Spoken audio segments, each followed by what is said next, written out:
नमस्कार दोस्तों, मैं हूं विजय कुमार शर्मा। आप देख रहे हैं इलेक्ट्रो ज्ञान। दोस्तों, आज का जो वीडियो है वो बहुत ही इन्फॉर्मेटिव होगा। तो जो मेरे चैनल्स में नए हैं या मेरे वीडियो में नए हैं, प्लीज़ वीडियो में लास्ट तक बने रहें।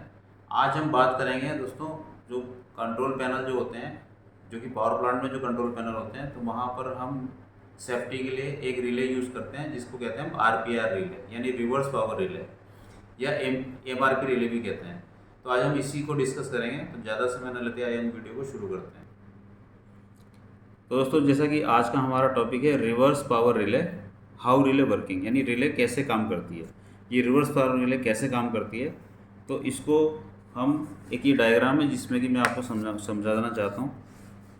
ये एक मेन बस बार है और हमारे पास एक 2 DG हैं, एक ग्रिड सप्लाई है और एक टरबाइन है, यानी पावर के हमारे पास 4 सोर्स हैं। अब कई बार क्या होता है कि जो कैप्टिव पावर प्लांट होते हैं वहाँ पर हमें इनको सिंक्रोनाइज करके चलाना होता है। तो या तो हम DG को आपस में सिंक करते हैं, या हम ग्रिड के साथ टरबाइन को सिंक करते हैं, या ग्रिड के साथ हम DG को सिंक करते हैं। तो जहाँ भी सिंक्रोनाइजिंग करके चलाते हैं वहाँ पर हमें इस रिवर्स पावर रिले की बहुत ही ज़रूरत पड़ती है। अब हम सबसे पहले ये देखते हैं कि रिवर्स पावर रिले काम कैसे करती है।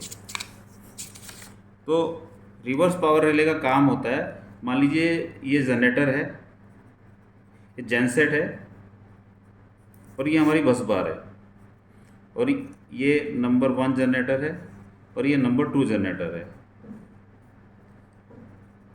अब अगर जब हम इन दोनों को यहाँ पे ये बस कपलर है, अब हम जब इन दोनों को श्रिंक करके चला रहे हैं तो क्या होगा, ये दोनों की पावर इस बस बार में आएगी।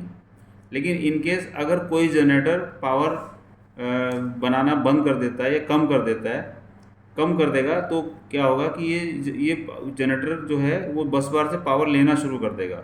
जबकि जनरेटर का जो काम होता है वो पावर प्रोड्यूस करने का काम होता है, वो पावर देता है ना कि लेता है।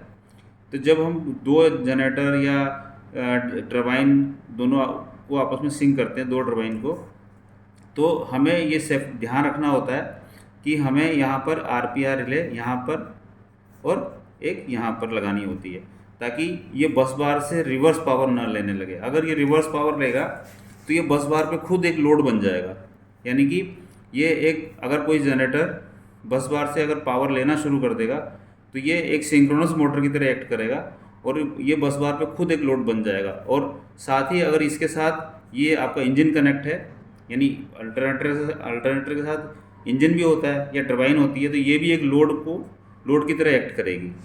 तो हमें ये ध्यान रखना है कि जब भी 2 सिंक करके हम अगर पावर सोर्स हैं और उनको हम आपस में सिंक्रोनाइज कर रहे हैं, तो दोनों की जो इनकमर है उसमें हमें RPR रिले, यानी रिवर्स पावर रिले, जिसकी MRP रिले भी कहते हैं इसको यूज़ करना है। तो दोस्तों, मेनली तो इसका यही काम होता है। ये वैसे इसको हम डायरेक्शनल रिले भी कह सकते हैं। डायरेक्शनल रिले यानी कि ये एक ही फ्लो में अगर पावर चल रही है, अगर रिवर्स पावर अगर आ रही है तो इसे ये नहीं जाने देता और सिर्फ पूरे सर्किट को आइसोलेट कर देता है। तो ये अगर ये मान लीजिए जेनसेट है तो ये पावर इस डायरेक्शन में जाएगी। अगर किसी वजह से इस कंडीशन में इस डायरेक्शन में अगर पावर जाती है वापस जनरेटर की तरफ या अल्टरनेटर की तरफ, तो ये इसको आइसोलेट कर देगा। तो यही इसका मेन काम होता है। इसी वजह से इसे बड़े बड़े कैप्टिव पावर प्लांटों में या फिर जहाँ भी हम 2 DG सेट को सिंक कर रहे हैं वहाँ पर अगर हम इसको यूज़ करेंगे तो ये सेफ्टी पर्पज़ से भी हमें यूज़ करना चाहिए, ताकि हमें रिवर्स पावर जनरेटर्स या हमारे अल्टरनेटर्स की तरफ ना जाए। तो दोस्तों, ये भी उम्मीद करता हूँ आपको अच्छा लगा होगा। अगर आपको अच्छा लगा है तो प्लीज़ इसे लाइक कीजिए, शेयर कीजिए और मेरे चैनल को सब्सक्राइब कीजिए। तो मिलते हैं ऐसे ही किसी इन्फॉर्मेटिव वीडियो में। तब तक के लिए नमस्कार।